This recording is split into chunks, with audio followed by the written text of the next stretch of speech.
नमस्कार, भारत होम्योपैथी के YouTube channel में आपका बहुत बहुत स्वागत है। और आज के वीडियो में हम बात करेंगे पामोप्लांटर सोराइसिस में आपको किस तरह की क्रीम लगानी चाहिए। पामोप्लांटर सोराइसिस का एक प्रकार है जिसमें मुख्य रूप से आपकी हाथों की हथेलियां और पैरों पर सोराइसिस की प्रॉब्लम हो जाती है।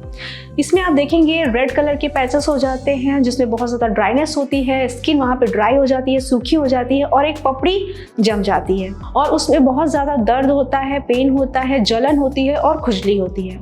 और जब ये प्रॉब्लम ज़्यादा बढ़ जाती है, हम इस पर ध्यान नहीं देते हैं तो वहाँ पे दरारें भी पड़ जाती हैं और संक्रमण होने का चांस रहता है। तो ऐसे में हम बहुत सारी क्रीम्स इस्तेमाल करते हैं जिससे कि आपको उसकी जो खुजली है, जलन है, उससे राहत मिले और ये प्रॉब्लम और ज़्यादा ना बढ़े।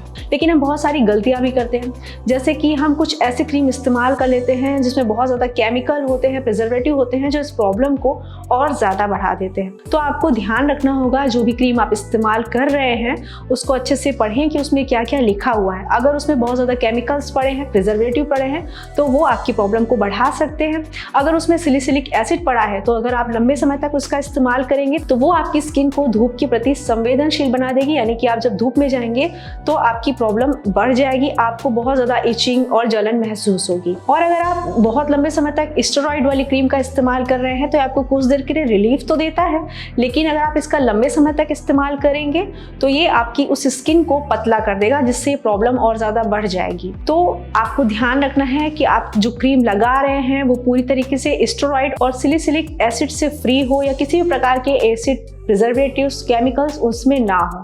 तो बेहतर होगा कि आप जो प्रॉब्लम है पहले उसको समझें।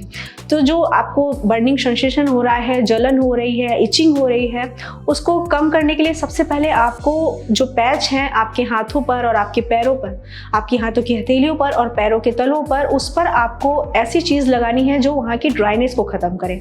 अगर ड्राइनेस कम होगी तो ये सारी प्रॉब्लम्स भी धीरे धीरे कम होंगी। तो आप वैसलीन का इस्तेमाल कर सकते हैं जो कि आप स्क्रीन पर देख रहे हैं, या फिर आप एलोवेरा का इस्तेमाल कर सकते हैं। एलोवेरा से बनी क्रीम का इस्तेमाल कर सकते हैं, लेकिन ध्यान रहे उसमें कोई प्रिजर्वेटिव या केमिकल्स ना मिले हों। अगर आपको ऐसी क्रीम उपलब्ध नहीं हो पा रही है तो आप जो घर में एलोवेरा होता है उसके पल्प का इस्तेमाल भी उन पैचेस पर कर सकते हैं। साथ ही साथ जो होम्योपैथी की क्रीम आती हैं आप उनका भी इस्तेमाल कर सकते हैं आपकी हाथों की हथेलियों पर और पैरों के तलों पर। ये भी आपको काफ़ी हद तक रिलीफ देने वाली हैं जलन से, इचिंग से, खुजली से, दर्द से।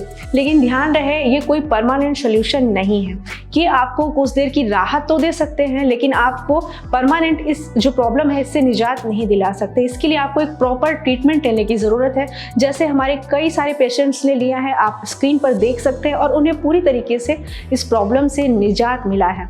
तो अगर आप भी सोराइसिस से जूझ रहे हैं और आपको ये प्रॉब्लम बहुत ज़्यादा परेशान कर रही है, आपके जो पैचेस हैं उसमें बहुत ज़्यादा खुजली होती है, जलन होती है, इचिंग होती है, तो आप बिल्कुल भी देरी ना करें, आप नीचे दिए गए नंबर पर हमारे डॉक्टर से कंसल्ट ज़रूर करें। आज के लिए बस इतना ही, मिलते हैं नेक्स्ट वीडियो में। धन्यवाद।